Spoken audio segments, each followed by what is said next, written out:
The human conscience is a remarkable thing. It is not bound by time or distance. It follows, whispers, and sometimes even shouts. When a person harms another, they may appear unbothered, moving through life as if their actions carried no weight. But the conscience does not forget. It lingers, waiting for moments of stillness, for the quiet spaces where distractions no longer hold power. It is there, in the silence, that conviction begins its work. Today, a guilty conscience is not always immediate. Some people suppress it, convincing themselves that their actions were justified, that they had no other choice, or that time will erase what was done.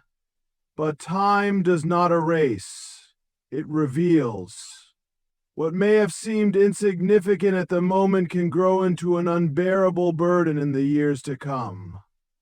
Memories resurface, uninvited and unfiltered. The words spoken, the pain inflicted, the betrayal enacted, all come back, not as distant recollections, but as present realities in the mind of the one who caused them.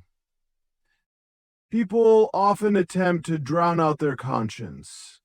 They fill their lives with noise, surround themselves with distractions, chase after success, relationships, or fleeting pleasures, all in an effort to escape the weight of what they have done. But the conscience is not silenced so easily. No matter how far they run, it follows. It waits in moments of exhaustion, in the quiet of the night, in the pause between accomplishments. And when it speaks, it does not offer comfort, it demands acknowledgement. The human mind is wired for justice. Even those who do not outwardly believe in moral consequences cannot fully escape the inner awareness that wrongdoing carries a cost. A person who has inflicted pain may not face external punishment immediately, but they will struggle with the invisible consequences of their actions.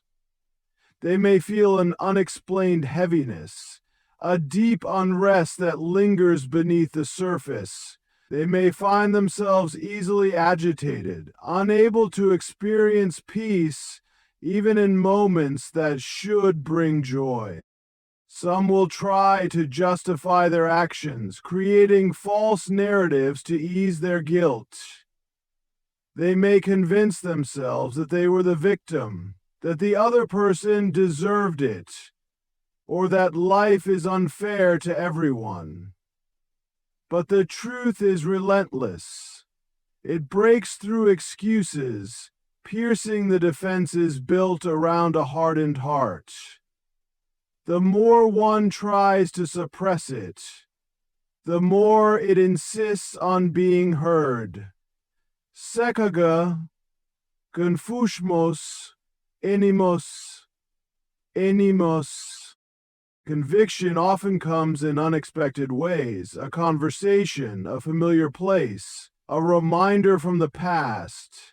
These can trigger an internal reckoning.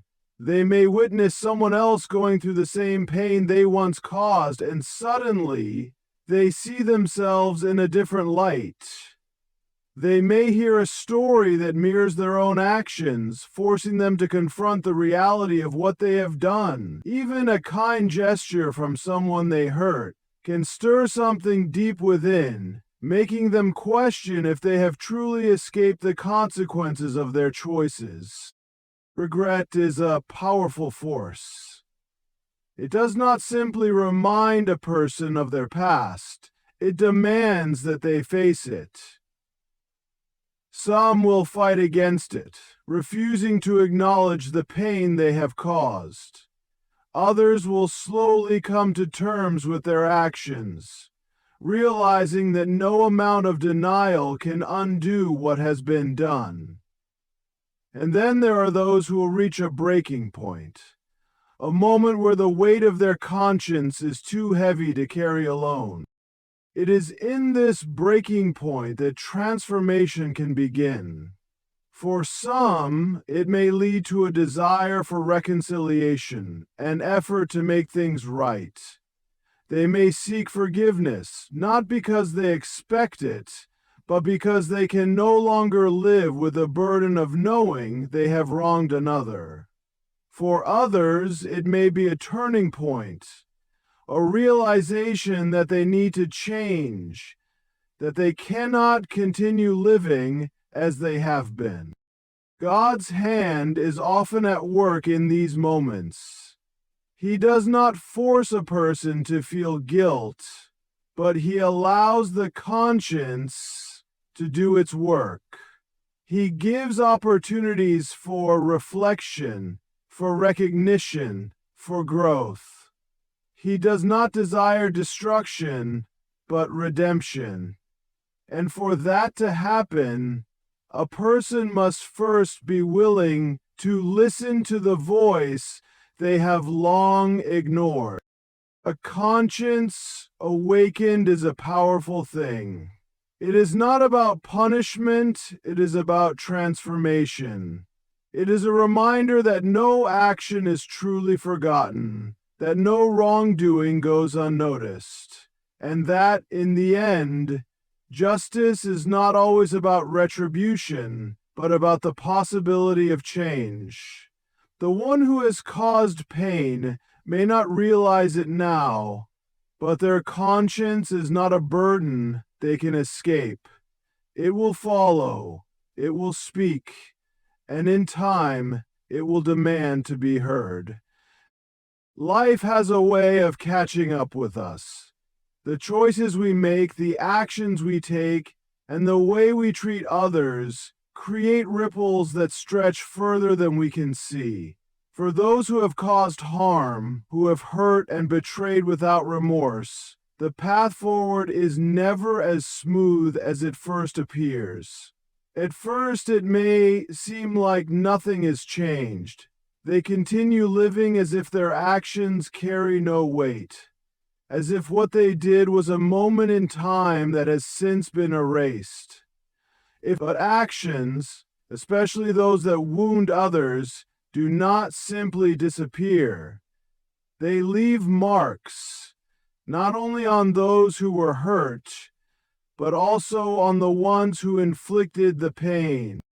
Doors that once opened easily begin to close.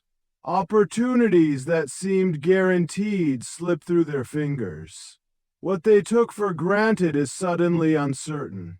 It does not always happen immediately, nor does it always come in the form of visible failure. Sometimes the consequences come quietly, subtly, like a steady unraveling of control. Things do not work out the way they expected. Plans fall apart without warning. The success they were so sure of begins to feel unstable, as if built on a foundation that is now crumbling beneath them. At first, they may not recognize what is happening. They may blame circumstances, misfortune, or even other people. They may convince themselves that life is simply unfair, that they are experiencing difficulties like anyone else. But deep down, there is a sense of unease, a realization that something is shifting. They begin to feel as though they are being held back, that no matter how hard they try, nothing quite moves the way it used to. This is not just a string of bad luck. This is the weight of consequence settling in. For some, the very thing they once relied on begins to betray them. Their influence starts to wane, their confidence is shaken, their relationships suffer. The people who once stood by them begin to distance themselves. Trust, once broken, is not so easily restored. They may find themselves alone in ways they never expected, realizing too late that the bridges they burned were not so easily rebuilt. Even when doors remain open for a time, they may find that what once brought them joy no longer satisfies. The victories feel empty. The recognition feels hollow. They chase after the same success, the same achievements, but something has changed. The excitement, the fulfillment, it is no longer there. They begin to sense that what they once had is slipping away, not just in the physical sense, but in the deeper, more personal spaces of their lives. There are moments when they will face direct consequences. Perhaps their actions come to light, and they are forced to answer for them. Perhaps those they hurt rise up, and the truth can no longer be ignored. Perhaps the very things they used to justify their behavior, their status, their reputation, their influence, begin to work against them. The false security they built crumbles, and they are left exposed, vulnerable to the reality they once dismissed. Even in cases where justice does not come swiftly, where the world does not seem to recognize what they have done, the consequences still unfold. The weight of their choices begins to manifest in ways they did not anticipate. Relationships become strained. Trust is difficult to regain. Anxiety, restlessness, and dissatisfaction take root. The things they once prided themselves on, the things they believed would always be theirs, start to slip away, one by one. No one moves through life untouched by the consequences of their actions. Those who harm others may not always see immediate judgment, but that does not mean they have escaped it. The natural order of things has a way of setting itself right. The same hands that inflicted pain will one day feel its weight. The same disregard they showed to others will eventually be shown to them. What they thought they could control will prove to be fleeting, and the doors they once walked through effortlessly will no longer open at their command. They may ignore it at first. They may fight against it, refusing to acknowledge that their past is catching up with them. But the signs are there. The changes are undeniable. Their world does not function as it once did, and deep down they know why. Consequences are not always loud or dramatic.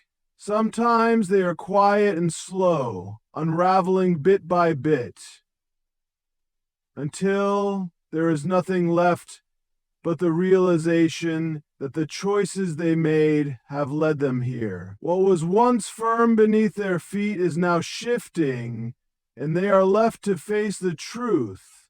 Every action has a cost, and no one is exempt from the weight of what they have done. There is a weight that lingers in the heart of someone who has caused harm.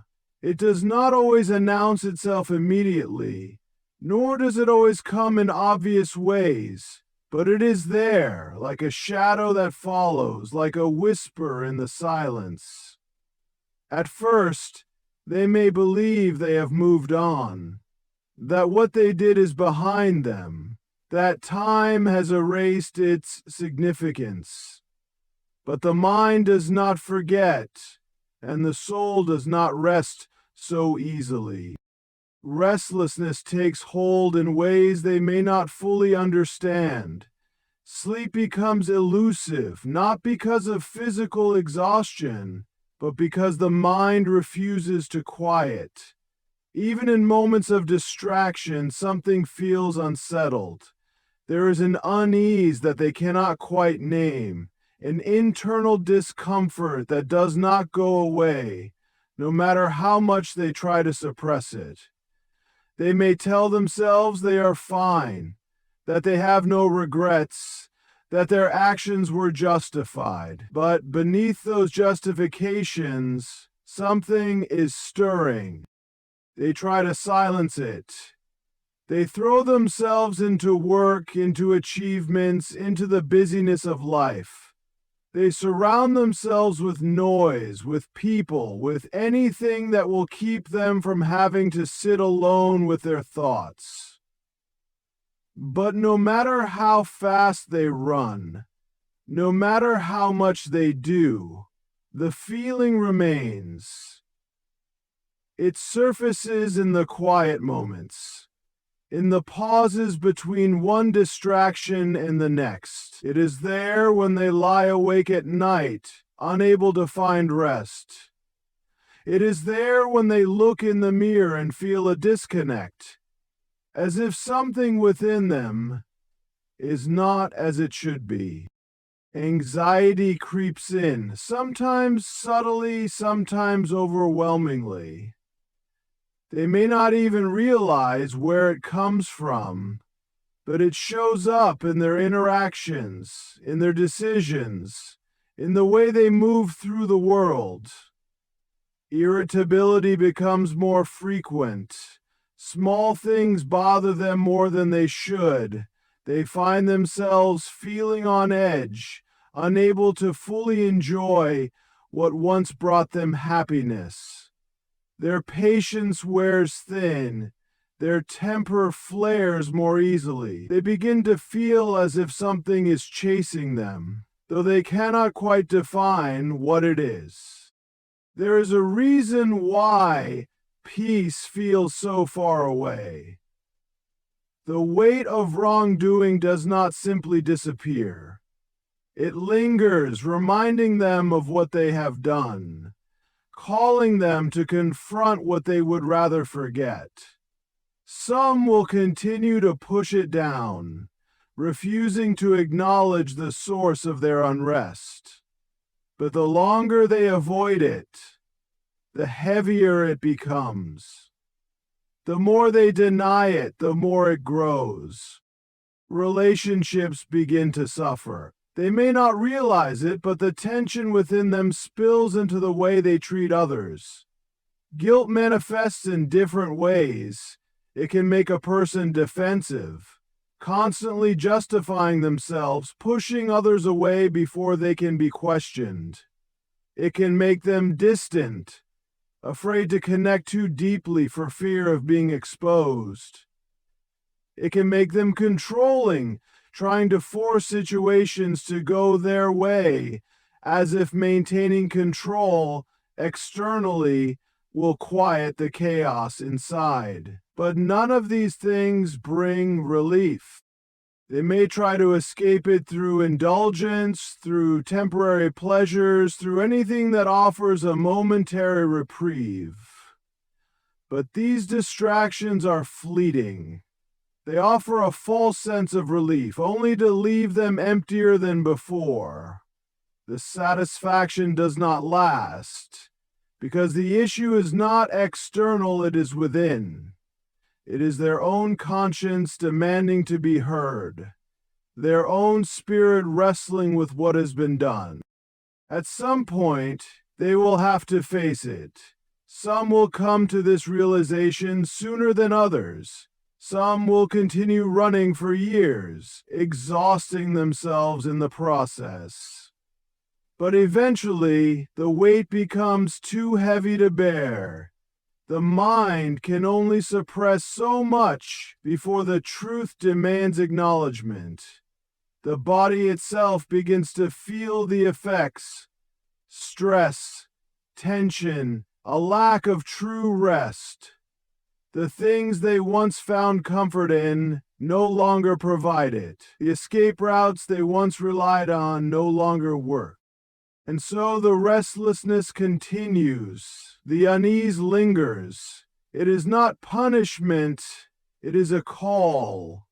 A call to reflect, to take responsibility, to seek change. Whether they listen or not is up to them. But the reality remains, Peace will not come until they face what they have done. And until that day arrives, the weight will stay with them, a constant reminder that no one truly escapes the consequences of their own heart. Truth has a way of revealing itself, no matter how deeply it is buried, no matter how carefully it is concealed. It does not fade with time, nor does it bow to the efforts of those who seek to suppress it. It lingers beneath the surface, waiting for the right moment, for the right circumstances, for the right person to uncover it. No matter how much someone may try to control the narrative, shape perceptions, or rewrite the past, the truth remains. It is patient. It does not rush. But in the end, it always rises. For those who have done wrong, there is often a belief that if enough time passes, the weight of their actions will dissolve. They tell themselves that if no one finds out, it is as if it never happened. If the consequences do not come immediately, they assume they never will. But truth is not bound by human timelines. It moves according to a greater design, often in ways that no one expects. The hidden things have a way of surfacing at the most unexpected moments, in ways no one can anticipate. At first, they may feel secure in their secrecy. They convince themselves that what was done in darkness will remain there. They may even go years without facing exposure. But life has a way of weaving together circumstances that bring the past into the present. A conversation, a mistake, a connection that was never considered. Suddenly, things begin to unfold. What was once thought to be buried resurfaces, not because someone was searching for it, but because the truth cannot stay hidden forever.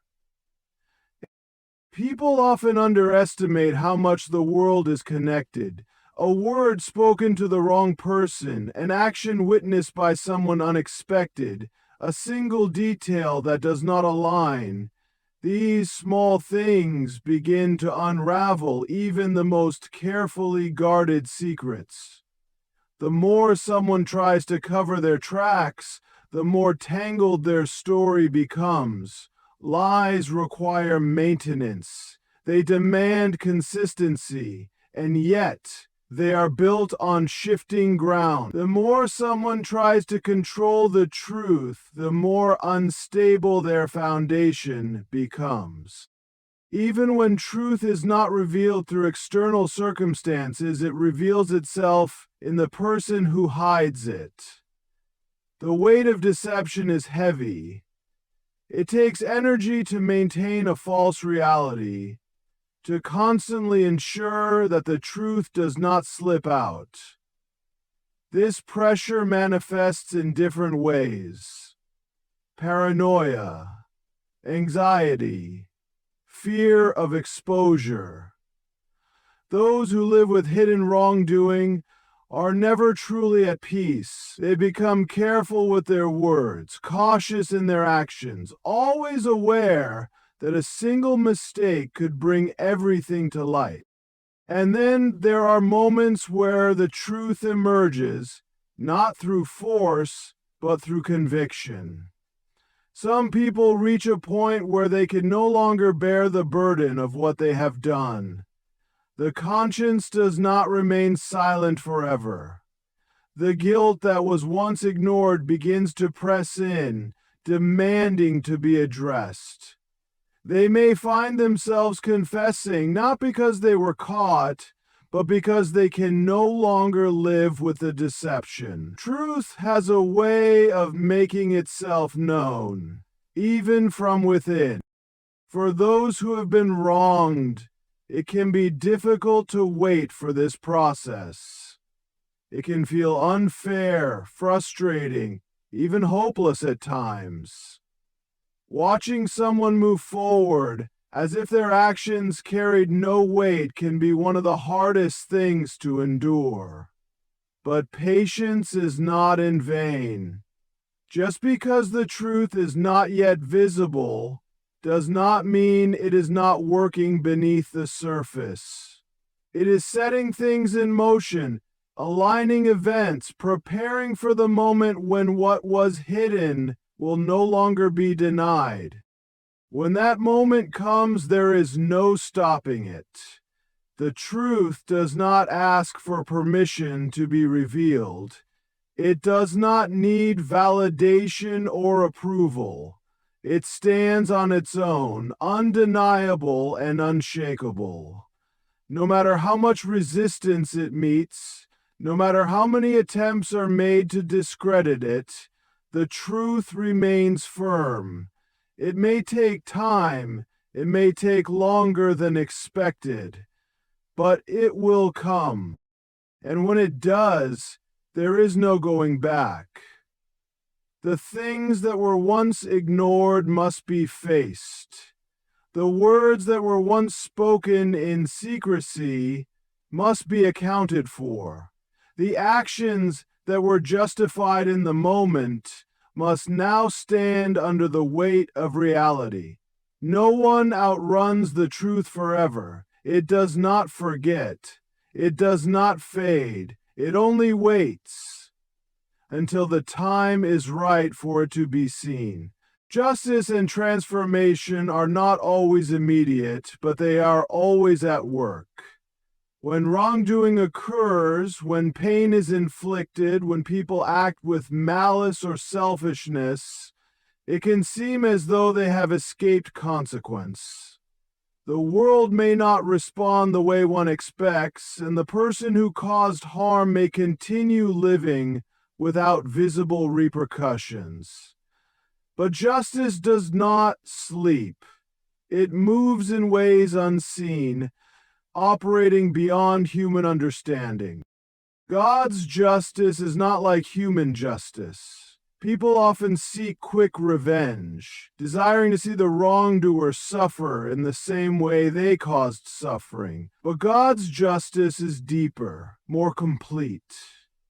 He does not just deal with the external consequences of sin. He deals with the heart. The person who has inflicted harm may not face immediate public exposure, but they will not escape the internal reckoning that God allows. He sees what is hidden, what is ignored, what is denied. No one fools him, no one deceives him, and no one avoids his justice forever. But God is not only a God of justice, He is a God of transformation. He does not simply punish for the sake of punishment. He disciplines. He convicts. He works in ways that are meant to lead people to change. For some, this change comes when they begin to experience the consequences of their actions, when relationships break down, when their peace is stripped away, when the doors they once walked through without effort suddenly close. These are not accidents. They are divine disruptions, moments where God interrupts a person's path to show them that they cannot continue as they are. For others, transformation comes through a moment of personal reckoning. The weight of their choices becomes too heavy to carry. Their attempts to justify their actions no longer satisfy. The excuses they once clung to start to crumble. They realize that they cannot outrun the truth, and they are left with only two options: continue resisting or surrender to the work that God is trying to do within them. This process is not comfortable. Justice and transformation are often painful. A person who has caused harm must come face to face with the reality of what they have done.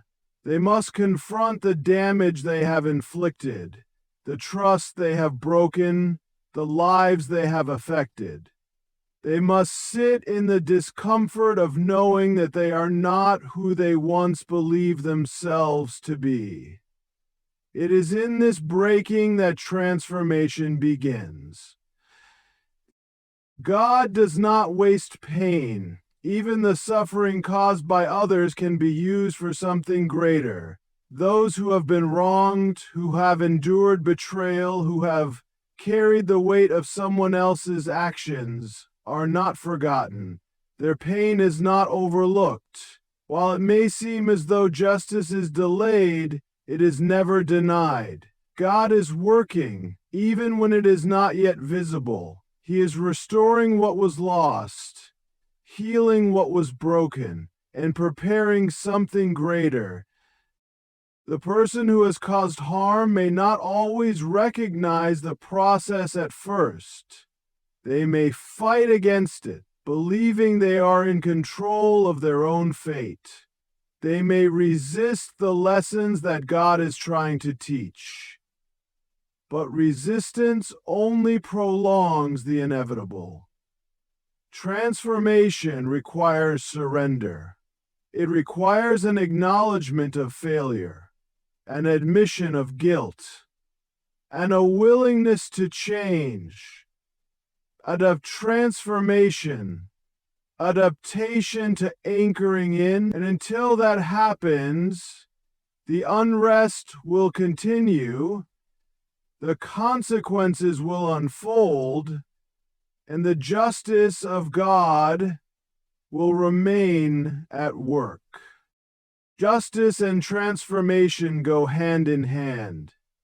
True justice is not just about making someone pay for their actions. It is about leading them to something better. It is about stripping away pride, exposing truth, and opening the door to redemption. Some will choose to walk through that door, allowing God to reshape them. Others will resist, continuing down a path of self-destruction. But no one is exempt from the process, whether quickly or over time, whether through external consequences or internal conviction. God's justice moves. And when He works, nothing remains the same. Peace is often sought in the form of closure, in the idea that justice must be served before healing can begin. When someone has wronged you, when they have hurt you without remorse, it is natural to want to see consequences unfold. It is natural to want to witness the scales balanced, to know that they have felt even a portion of what they put you through. But the truth is, real peace does not come from watching their downfall. It does not come from knowing they are suffering. It does not even come from hearing them apologize. If your peace is tied to their consequences, then your heart remains bound to them, and your healing is no longer in your own hands. It is easy to believe that peace will come when they finally realize what they have done, when they acknowledge the damage they caused, when they face the justice you know they deserve. But what if that moment never comes? What if they continue on without visible consequences? What if they never apologize, never change, never even think about what they did? Does that mean peace is out of reach? Like the end of Book End, wrapping itself around Book 1? More often than not, we face demons out of reach. Peace is not something that depends on another person's downfall. If it were, that would mean your emotions, your well-being, and your ability to move forward are all controlled by someone else. That is not what true peace looks like. True peace comes from knowing that your healing is not in their hands. It comes from understanding that your freedom does not depend on whether or not they face justice in the way you expect. It actually comes from understanding self-regulation. There will be moments when it feels unfair, when it seems as though they are walking away without consequences, while you are left carrying the weight of what happened. But justice is not always immediate, nor is it always visible. Just because you cannot see it does not mean it is not happening. The consequences of wrongdoing are often deeper than they appear. A person can seem fine on the outside, while internally dealing with restlessness, dissatisfaction, and the slow unraveling of what they once relied on. But whether or not you ever witness that is not what determines your peace. Peace is a choice, an act of surrender. It is deciding that you will not wait for another person's downfall to feel whole again. It is choosing to let go of the need to control the outcome. It is understanding that justice is God's to handle, not yours. He sees what has been done. He sees the pain you have carried, and He is not blind to injustice. But His ways are not like human ways, and His justice does not always come in the form of immediate retribution. Sometimes it comes through the slow process of conviction, through the internal struggles a person faces as they live with the weight of their actions. Sometimes it comes in ways that cannot be measured from the outside. But whether justice comes quickly or over time, your peace is not attached to it. You are not meant to wait in bitterness, holding on to anger until you see the outcome you desire. You are meant to walk in freedom, to release the burden that is not yours to carry. Forgiveness does not mean forgetting or excusing what was done. It means refusing not to let it control you any longer. It means refusing to let someone else's actions dictate your joy, your future, your ability to move forward. Peace is found in knowing that you are not defined by what happened to you. You are not bound to the past. You are not stuck in the pain of someone else's choices. You are more than what they did, and when you fully grasp that, when you embrace the truth that your healing is independent of their fate, you step into a peace that no one can take away. It is not easy. There will be moments when the desire for justice resurfaces, when you feel the weight of what happened pressing in again. But each time that happens, you have a choice. You can hold on to it, waiting for the moment they finally face the consequences. Or you can release it, trusting that justice is already in motion, and that your peace does not depend on the outcome. The greatest freedom comes when you no longer need to see their consequences to feel whole, when their fate is no longer your concern, when their actions no longer hold power over your emotions, when you are able to move forward without looking back. That is when true peace takes root. And that peace, once found, is unshakable. In all of our time, the myth of peace has been the central question of our society.